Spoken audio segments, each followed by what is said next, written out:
సంవత్సరాలైపోయింది. But దీనికైతే మారుతికి నేనైతే thanks చెప్పుకోకుండా ఉండలేను. సో దట్ ఏదైతే 'డార్లింగ్' దగ్గర నుంచి మిస్ అవుతున్నామో దాన్ని మళ్ళీ రీక్రియేట్ చేద్దామని ఒక స్టెప్ అయితే ముందలకి తీసుకున్నాడు. ఐదర్ ఇది సక్సెస్సా కాదా అనేది మనం థియేటర్‌లో చూడాల్సిందే. బట్ ఆ ఇనిషియేషన్‌కి మనం థాంక్‌ఫుల్‌గా ఉండాల్సిందే. కొన్ని షాట్‌లో 'ప్రభాస్' గారిని చాలా స్టైలిష్‌గా చూపించారు. అండ్ మరికొన్ని షాట్‌లలో హీరోయిన్స్‌ని టాప్ నాచ్‌గా చూపించారు.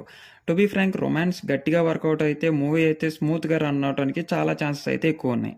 ముగ్గురు కూడా చాలా అందంగా ఉంటారు, ఒప్పుకోవాల్సిందే. టాప్ నాచ్ హీరోయిన్స్ కాబట్టి కొంచెం వర్కౌట్ అయినా కూడా మాస్ ఆడియన్స్‌ని ఇలా కూడా గ్రాబ్ చేయొచ్చు.